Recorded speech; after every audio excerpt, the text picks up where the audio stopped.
I'm curious to know about your journey to becoming a VC and, the reasons, some of the choices you made along the way. I graduated from BITS in 2012. Back then, startups were definitely not a cool thing. We were very heavily inspired by that Steve Jobs book that had just come out. We read that book and we were like, man, this is what we want to do. We want to make a dent in the universe and we want to start something, world changing. So we started a company. That's sort of where my journey into technology and VC kind of began. We used to build games for kindergarten children and sell them to schools on a Microsoft Kinect.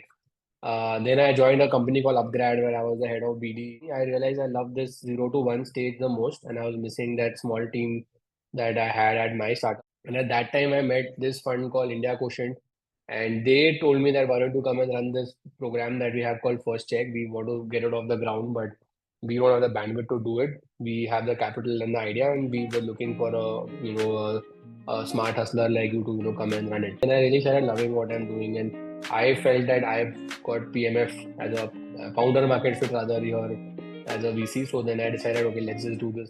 Hi guys, hi everyone. We are back again with another episode of Minimum Viable Podcast. Today we have Kushal Bhagia. He is the founder of AllinCapital, that is a pre-seed fund for startups. He was also earlier the CEO of FirstCheque. Kushal had been a leader at Upgrad as well. He is an ex-entrepreneur who had started NayiDisha studios for kindergarten kids. Hey Kushal, welcome to the pod. How are you, man? Thanks, Nikuj. Thanks, Ankit. Pleasure to be here. I'm doing well. Awesome. So Kushal, a big warm welcome to you to the podcast, right? And before diving into the venture capital perspective, as Nikunj mentioned that you post bits, you started your own startup, and then ventured on to become a VC. So I'm curious to know about your journey to becoming a VC and the reasons, some of the choices you made along the way. Sure. So I graduated from BITS in 2012. Back then, startups were definitely not a cool thing. A lot of people used to say, "तुम कुछ project कर रहे हो," or some Correct. thing you're up to. Like, it was not a well understood thing for sure. We were very heavily inspired by that Steve Jobs book that had just come out in 2011 or 12, and we read that book and we were like, man, this is what we want to do. We want to make a dent in the universe and we want to start something, world changing. So we started a company. To be honest, we were not that smart back then, and naive optimism is something that you need to, just jump headlong into a business. But we did create a great product, and yeah, like that's sort of where my journey into technology and VC kind of began. It was never intended that I would become a VC. I've always wanted to create something, build a company. So we started a company, ran that for 4 years. We used to build games for kindergarten children and sell them to schools on a Microsoft Kinect. At that time, we thought the Kinect would come into every class, every home, and this is how we would interact with computers in the future with our gestures and so on.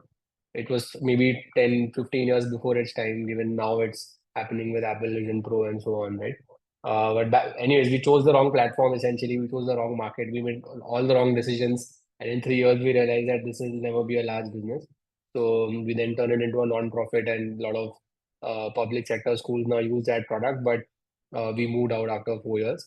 Then I joined a company called Upgrad where I was the head of BD, corporate BD for the first corporate BD head for the company. And my role was to help our students get placed. So people would come and do Upgrad programs, and I would help them get a job in the new domain that they wanted to transition into. And we would also get companies to create content with us, get companies to use our programs for their employees and so on.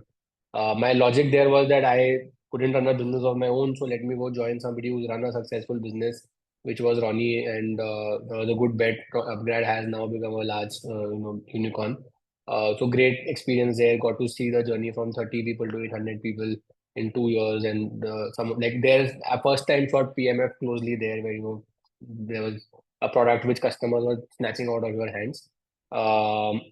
But after that, Upgrad just kind of became too big for me. I realized I love this 0 to 1 stage the most, and I was missing that small team that I had at my startup. So I left initially to figure out if I can start a company again. But I was kind of in this phase where I was experimenting, meeting people, iterating on ideas, doing some experiments, but nothing was really clicking. And at that time, I met this fund called India Quotient. They knew me because one of the partners there used to also run a business which is to sell to schools. And they told me that why don't you come and run this program that we have called FirstCheque. We want to get it off the ground, but we don't have the bandwidth to do it. We have the capital and the idea, and we were looking for a smart hustler like you to come and run it. So it sounded interesting, and I said, let's try it out. And that's kind of how I got into VC. I thought I'll maybe do this for a couple of years and I'll get a new idea and then I'll start a business again. But then I really started loving what I'm doing. And I felt that I've got PMF as a founder market fit rather here as a VC. So then I decided, okay, let's just do this now. And after first check, I ended up starting my own fund, which is all in.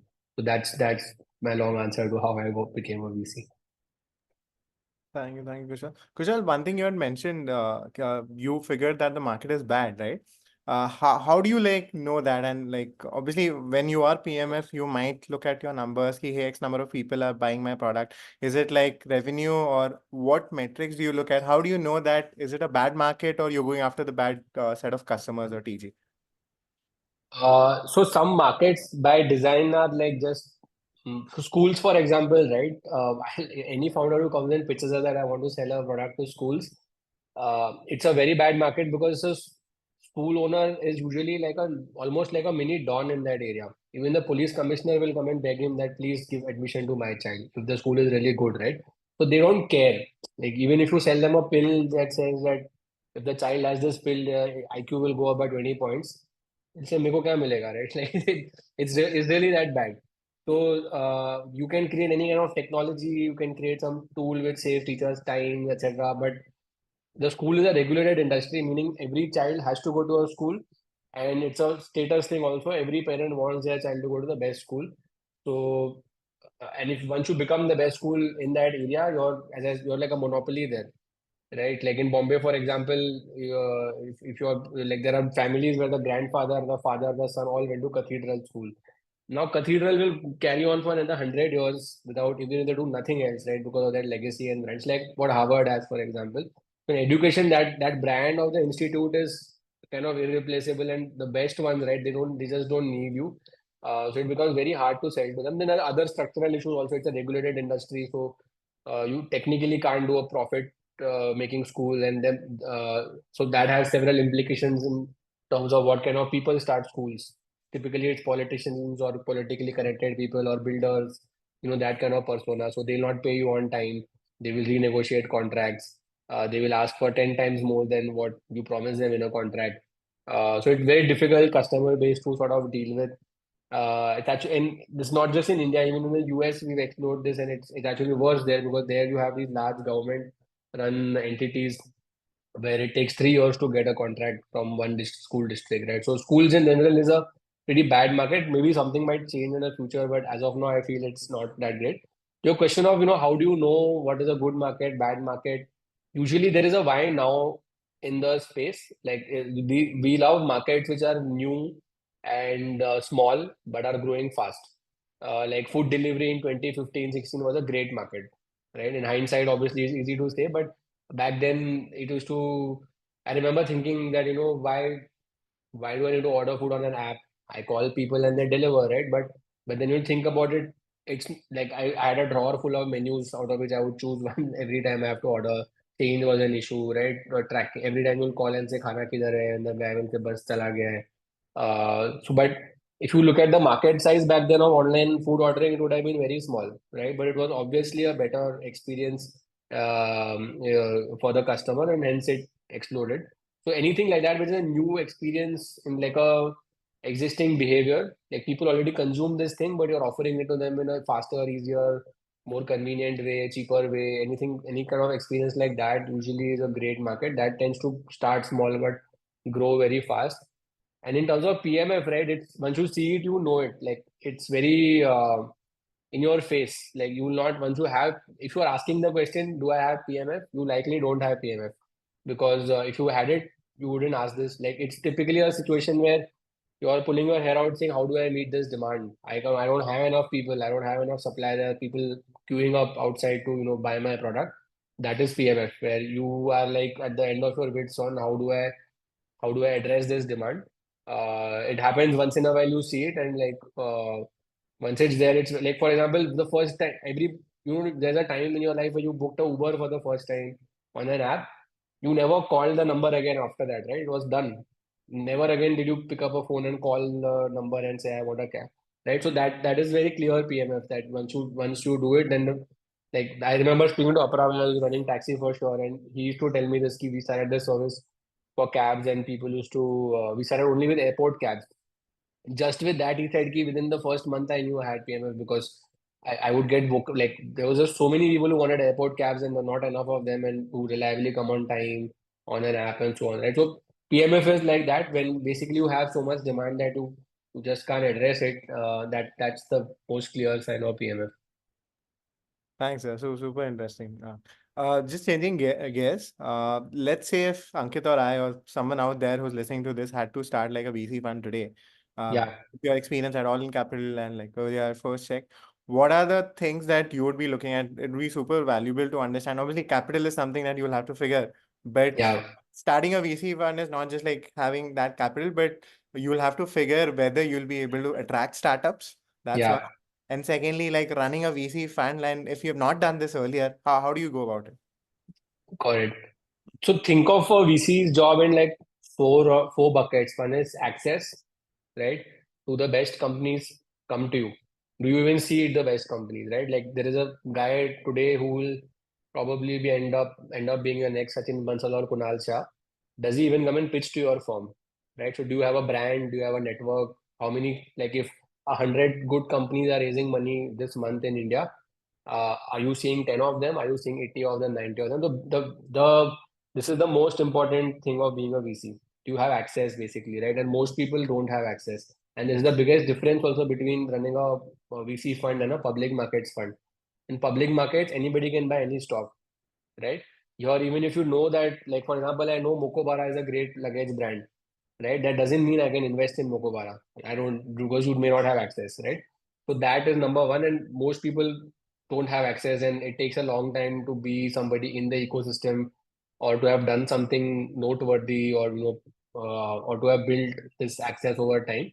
There are ways to do it, but it's not something you can switch on overnight and say I'm starting a fund. Even if somebody gave a total newbie say 1,000 crore saying your start a fund, they would fail badly at the access part because they don't know anybody yet, right?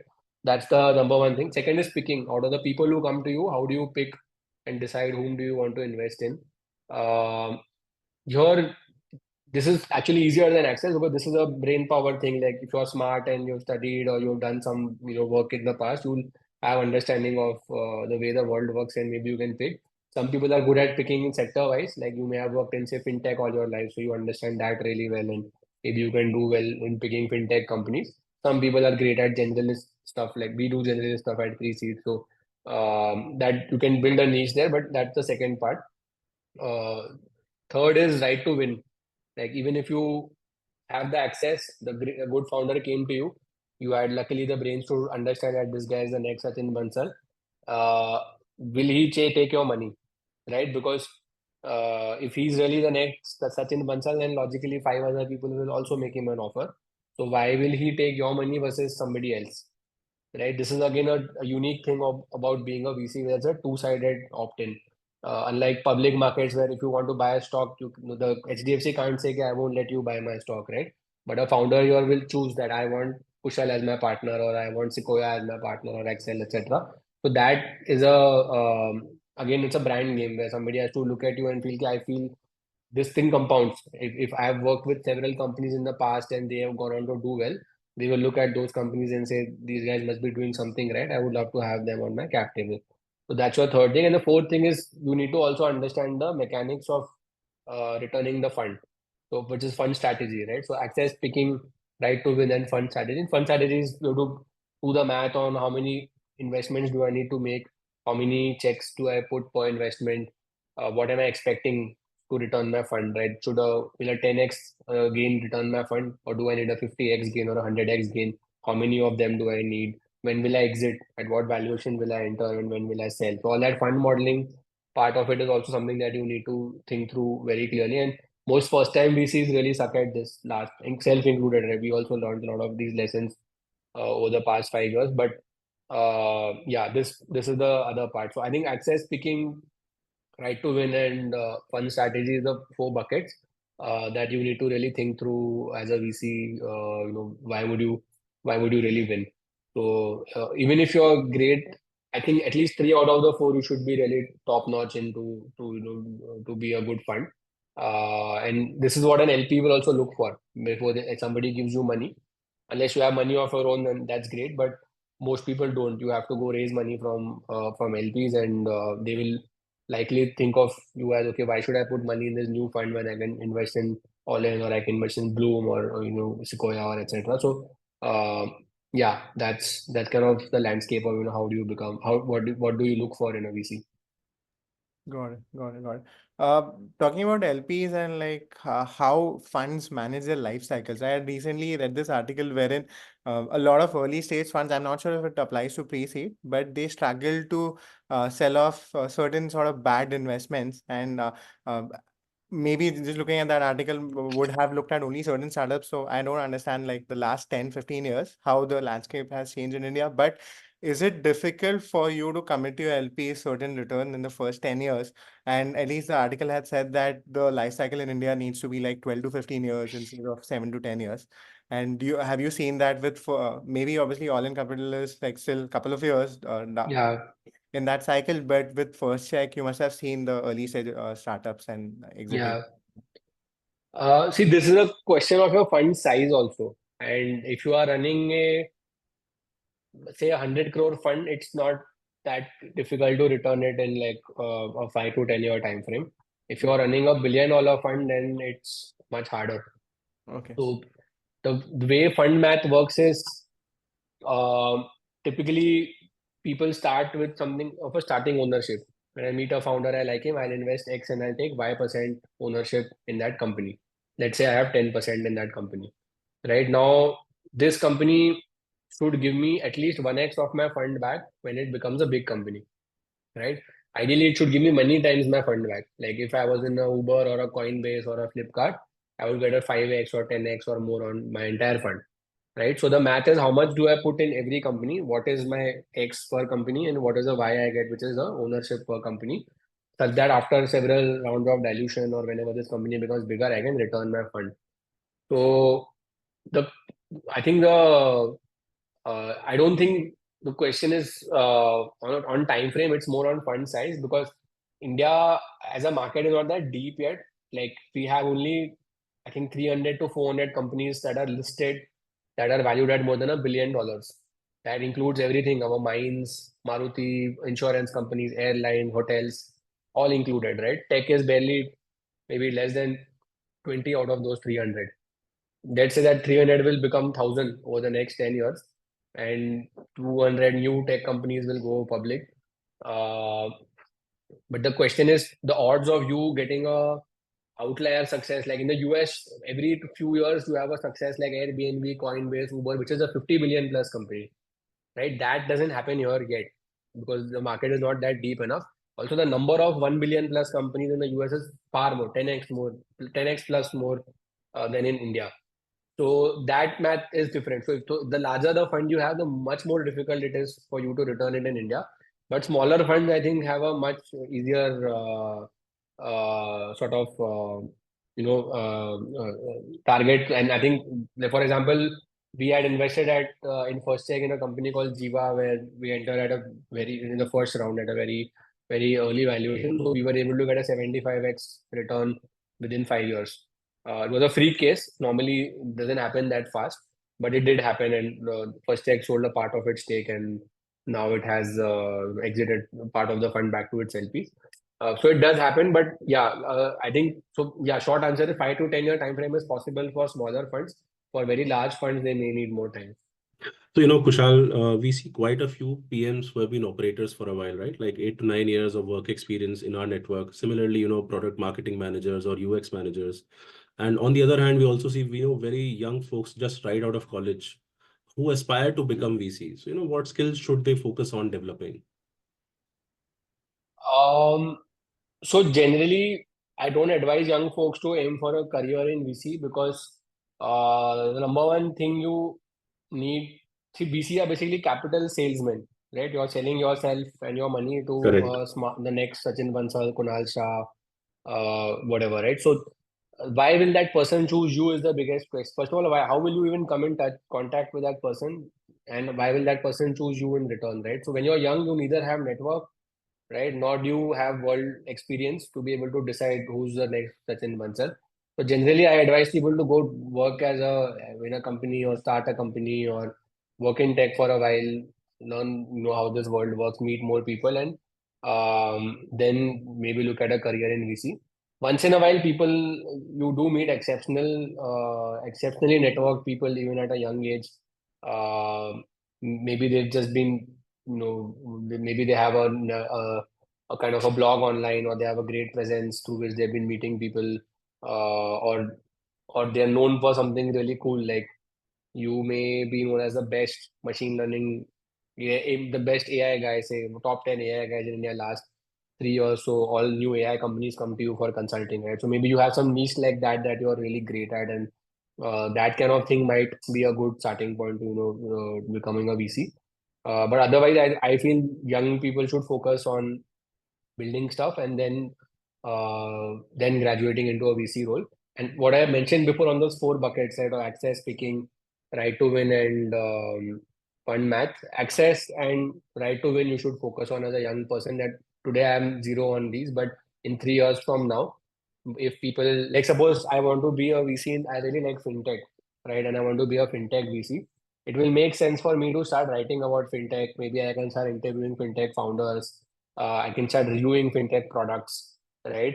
Most young people don't do this. They just send cold mail saying, "Sir, I want to be a VC. Please hire me." Right? But right now, you don't have the skill set to do any of that, and VC also doesn't have the time to train you. Honestly, this is not something you're going to be trained on. Also, it has to come from you and your intrinsic curiosity.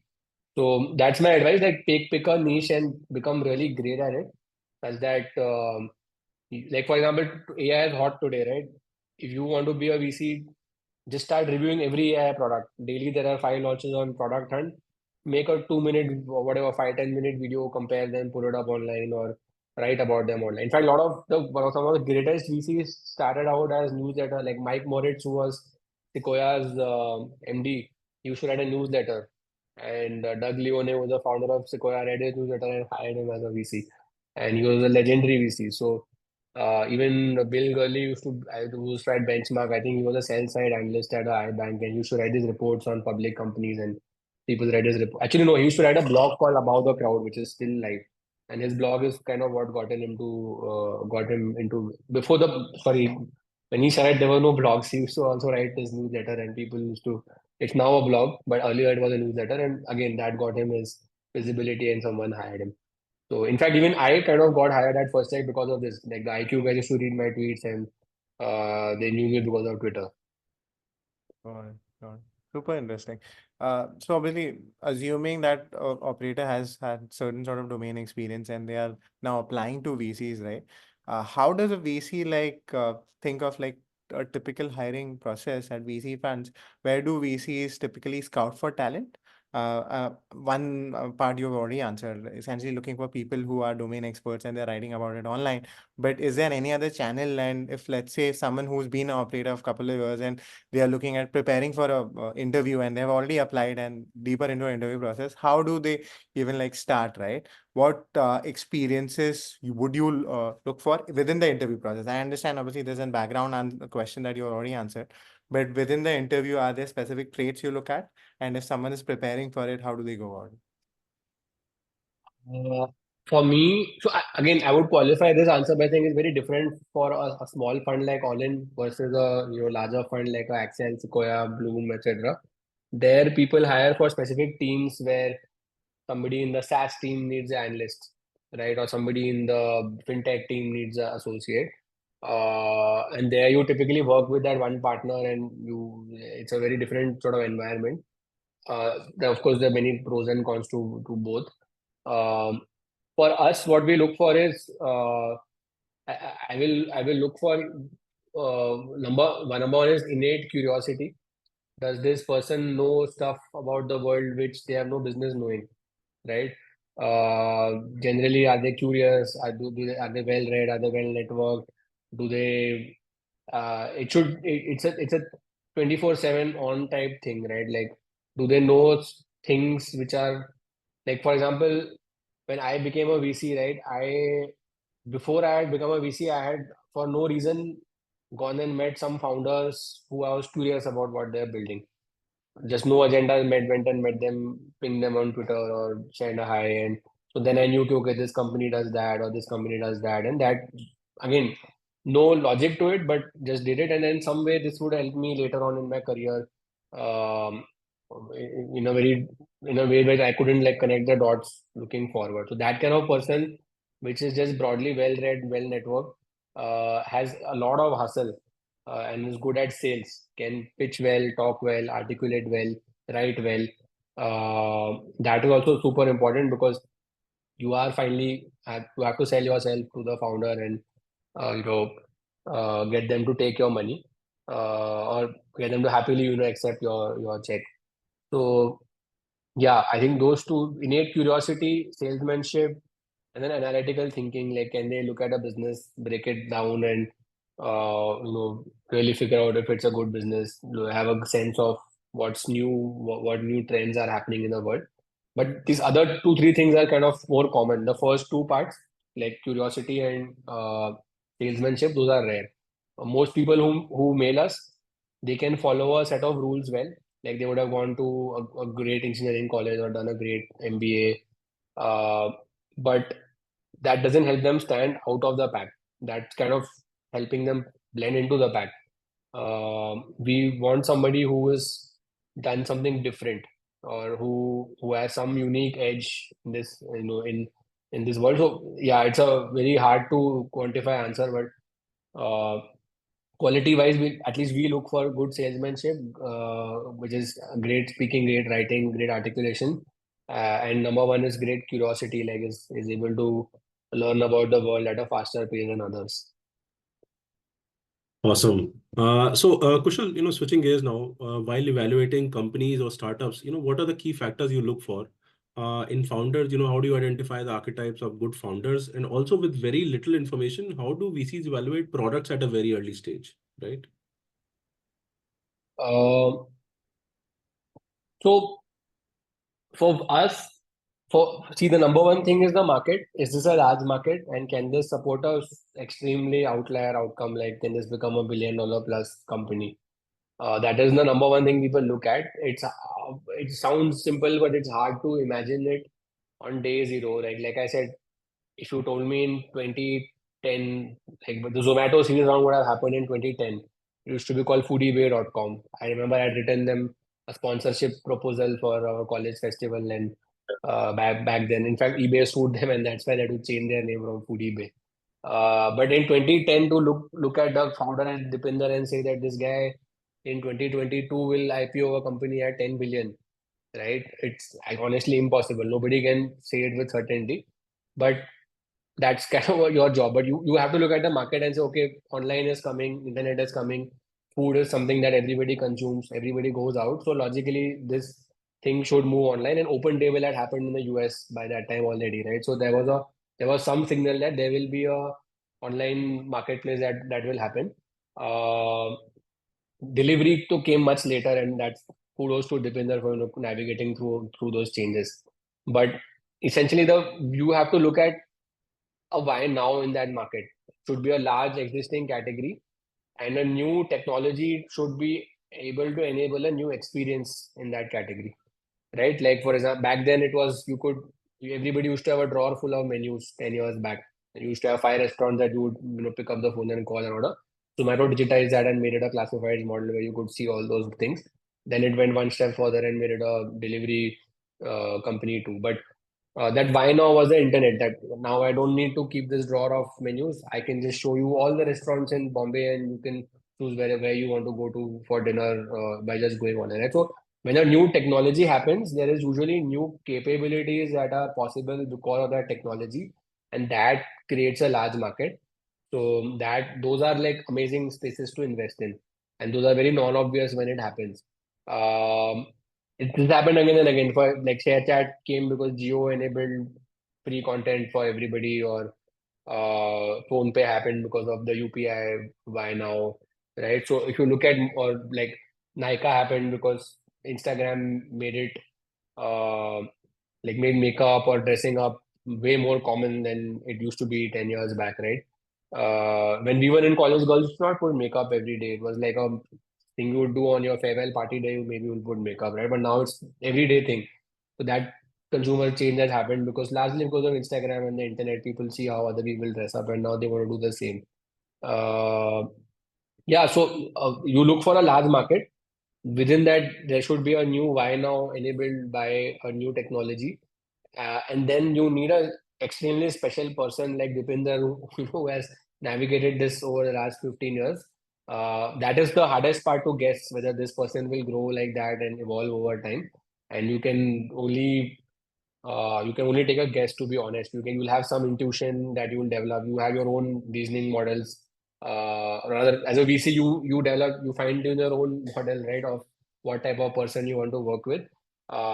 Everybody has their own sort of way of judging that, but like a really exceptional person needs to be married with this why now trend in a large market, where they either have some specific expertise or they are just too early to the trend, right? Like when Dipinder did it, there was no thing. Online was not a thing. Or when, but for example, let's say we are backing a SaaS company, right? We would want in today SaaS is not a new thing. It's been around for 10 years. So now I really would like the founder to show that we can sell outside India. We have that capability that we have done it in the past, or you're already doing it well, right? So for every category of market, for every market, there's a specific skill set that we also look for in the founder, depending on how early or late it is.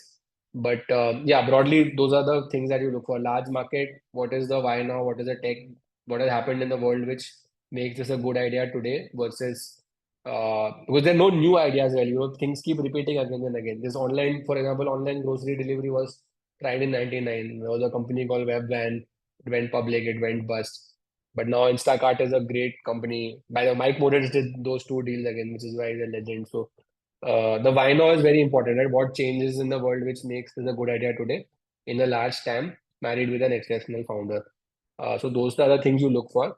In terms of how you do it pre-product, that is very difficult. Usually, honestly, now there are only few products which need a large upfront investment to build them, right? Like if you're building a foundational model or something, then you need that kind of money. But most app products, websites, consumer brands, SaaS products, they need very little capital to get off the ground. And if it's a team of two, three with one or two technical people on board, then you can just ship it. You can ship an MVP over a weekend. Like I remember this the Postman founder back. He was from my college, and I'd spoken to him. He had pinged me to ask who did your company's logo, and I told him, and I said, "What do you need it for?" He said, "I just launched this thing online. I built it over a weekend, and it's got a lot of downloads. Thinking maybe I'll pursue it full time now, right?" And then that thing became Postman. So those kind of products don't like it would be foolish for him to go around trying to convince a VC that you invest in me and I will build this API testing platform. And he built it because he loved it. He liked the idea. He needed it. He built it and he launched it. So that is actually the best kind of team to look for that can just ship fast and doesn't need you to give them some money to build a product. Uh, most soft like the cost of shipping software has come down dramatically over the past 10 years. If someone comes to us and say that, oh, if you give me money, then I will ship this product, which will become the next unicorn, then the answer is you first build it. Then most people will get that answer. Once in a while, you have a very rare founder which has a, like for example, we did this space tech company called PureSight. They are building a constellation of satellites to track ships in real time. Right now, that guy had worked at ISRO for 10 years. He had done a very similar thing within ISRO twice. And so he had very specific expertise and he was able to articulate a vision very well. So it was quite clear that this guy will be able to build it if he gets the money, right? And satellite is not something you can build in your basement and just launch it. Like you need capital for that. So it made sense to do that pre-product. So once in a while we'll do stuff pre-product where if we are convinced that the founder has uh, exceptional or very specific expertise that enables them to build this product. Where we have like where there's not a question mark whether this person will be able to ship it or not, right? Then we might do a pre-product bet. But increasingly, we are seeing it's becoming rarer. Like in 21, a lot of VCs were investing 2 million pre-product, pre-launch, but now people have sort of pulled back from that and said let people launch something and then we'll come in post that. Got it. So actually, sorry, just to clarify, we do invest in the product company, but the bar is very high, is what I want to say. Right? That the founder has to be exceptional and we should not have a doubt in our mind that this person can actually ship the product. Got it, got it. Just looking at like last couple of years of what is that one emerging area? Obviously, assuming that we don't talk about AI. Beyond AI, is there a specific sector you see that a lot of startups are doing great work and like you are looking at? I'd seen that Nitin Kamal podcast as well. People had said like climate tech and different types of sectors. And it's also like a VC domain thing wherein you might be very gung ho about a certain sector. Is there a certain sector you are passionate about and you see how this is going to be big in the next few years? AI is obviously a very big why now right now in the world, but apart from that, I think generally in India, anything which is like Indian consumer is becoming more and more affluent and more discerning, more and more connected to the Western world because of the internet. So Indian consumers now expect the same finesse or polish or standard of general products around them that they see online that Westerners have, and the gap between what we can buy in India versus what you can buy in US are almost like reduced now, right? So premiumization of any kind of Indian consumer product is a huge trend for us. Like you don't want to buy the brands your dad was buying, basically, right? And that includes everything from your shaving kit to your clothes to your car to the way you set up your house to the doctor you go to and so forth, right? So that I think that purchasing power on the top of India is a clear bull trend, and I think that will continue for the next 10 years. So anything which addresses that aspiration need of Indian consumers is, I think, a great space to be. Then I think deep tech, the time has come for it in India, I feel. There is now like I feel like people's ambitions are shaped by the context they are in or the people around them. So like when, for example, Indians won the World Cup for the first time, right? That is when cricket took off in India, right? After Kapil Dev lifted that trophy, people said, okay, we can also play this game. Till before that, it was considered a white man's game, right? Then that is what enabled a Tendulkar to happen, and then Tendulkar ko dekh ke Dhoni aaya and Dhoni ko dekh ke Kohli aaya. So now that kind of shift you see in founders, right? Like Sachin Bansal ne whatever, Sanjeev Bikhchandani built Info Edge, उनको देख के Flipkart ने कुछ किया, Flipkart को देख के now Zomato has done something, and the logical conclusion of that is we are going deeper and deeper into the or rather, let me frame it as we are becoming more and more ambitious as a country. So now you have companies that are launching satellites and building electric cars and saying we'll build an AI model, right? So this kind of stuff are not in the realm of our dreams also 15 years back. Like the fact that I can, like there's this company Pixel which has raised $60 million and they have launched satellites, and the founders are 26, 27, 25 years old. They started the company in their final year at BITS. So this kind of thing was not something that Indians would even think this is possible, right? But now looking at him, the ISRO scientists will think, why can't I start a space tech company, right? If this kid can go and raise 60 million and launch a satellite, then so can I. So the ambition level is increasing more and more, and hence these deep tech ideas are becoming possible. There's also a more sort of deeper capital pool for these ideas. There was no capital available for you to go and launch satellites 10 years back, but now there is. And same for building hard stuff like electric vehicles or doing manufacturing. Like for example, we've invested in this company which is building air purifier in India. It's a unique new design, right? So these kind of deep tech or design first, IP first bets are becoming possible. In fact, there was a news which came out last week that the prof from IIT Bombay has recreated CAR-T cancer therapy in India. This is a therapy which costs millions of dollars in New York, and he's doing it at like dirt cheap rates.